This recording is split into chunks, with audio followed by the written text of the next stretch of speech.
Capítulo 11.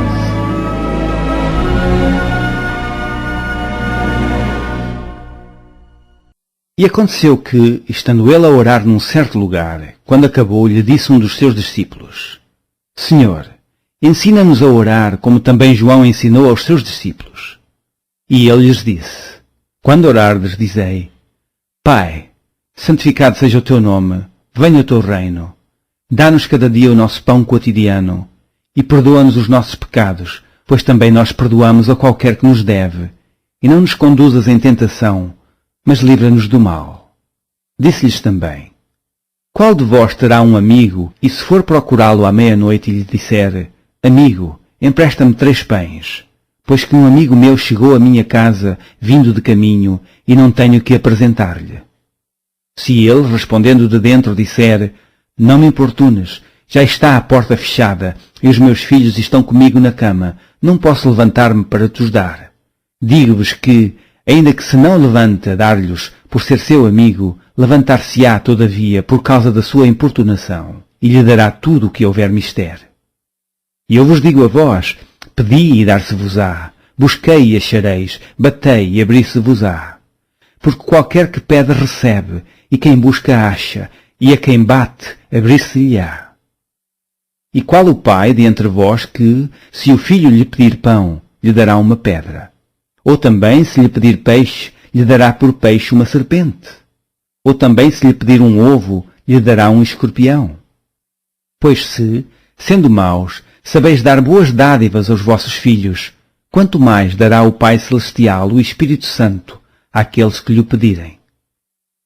E estava ele expulsando um demónio, o qual era mudo, e aconteceu que, saindo do demónio, o mudo falou, e maravilhou-se a multidão. Mas alguns deles diziam: Ele expulsa os demónios por Belzebu, o príncipe dos demónios. E outros, tentando, pediam-lhe um sinal do céu. Mas conhecendo ele os seus pensamentos, disse-lhes: Todo o reino dividido contra si mesmo será assolado, e a casa dividida contra si mesmo cairá.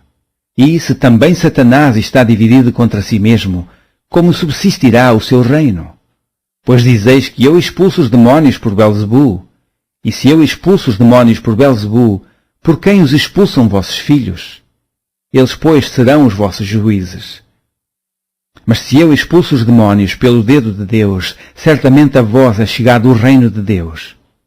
Quando o valente guarda armado a sua casa, em segurança está tudo quanto tem. Mas sobrevindo outro mais valente do que ele, e vencendo-o, tira-lhe toda a armadura em que confiava e reparte os seus despojos. Quem não é comigo é contra mim, e quem comigo não ajunta espalha.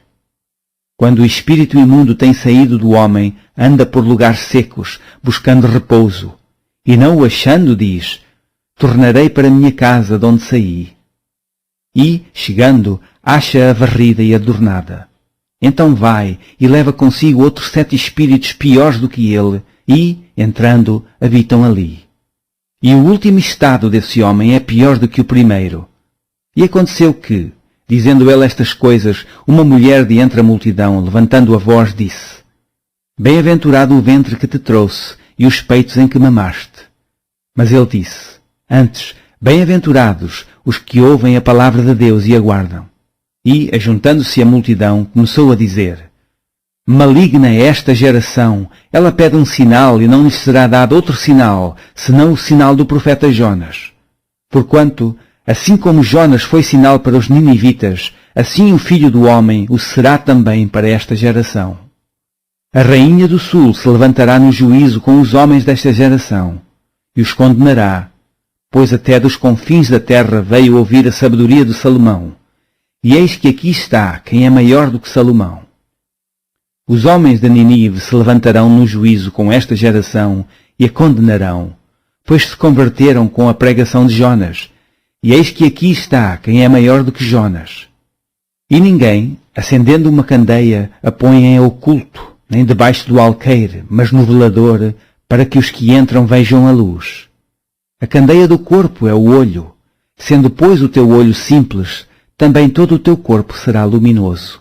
Mas, se for mau, também o teu corpo será tenebroso. Vê, pois, que a luz que em ti há não sejam trevas. Se, pois, todo o teu corpo é luminoso, não tendo em trevas parte alguma, todo será luminoso, como quando a candeia te alumia com o seu resplendor. E estando ele ainda falando, rogou-lhe um fariseu que fosse jantar com ele, e, entrando, assentou-se à mesa.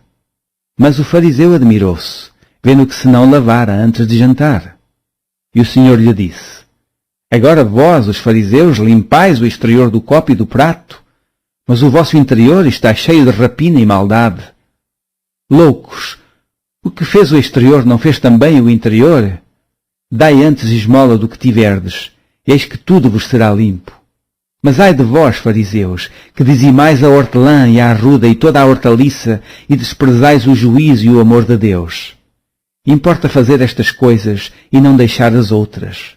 Ai de vós, fariseus, que amais os primeiros assentos nas sinagogas e as saudações nas praças. Ai de vós, escribas e fariseus hipócritas, que sois como as sepulturas que não aparecem, e os homens que sobre elas andam não o sabem.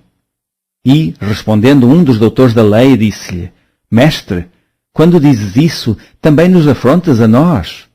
E ele lhe disse: Ai de vós também, doutores da lei, que carregais os homens com cargas difíceis de transportar, e vós mesmos nem ainda com um dos vossos dedos tocais essas cargas.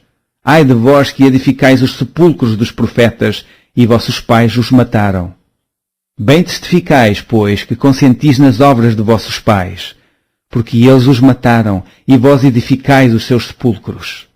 Por isso disse também a sabedoria de Deus: Profetas e apóstolos lhes mandarei, e eles matarão uns e perseguirão outros. Para que desta geração seja requerido o sangue de todos os profetas que, desde a fundação do mundo, foi derramado, desde o sangue de Abel até ao sangue de Zacarias, que foi morto entre o altar e o templo. Assim vos digo, será requerido desta geração. Ai de vós, doutores da lei, que tirastes a chave da ciência, vós mesmos não entrastes, e impedistes os que entraram. E, dizendo-lhes ele isto, começaram os escribas e os fariseus a apertá-lo fortemente, e a fazê-lo falar acerca de muitas coisas, armando-lhe ciladas, a fim de apanharem da sua boca alguma coisa para o acusarem.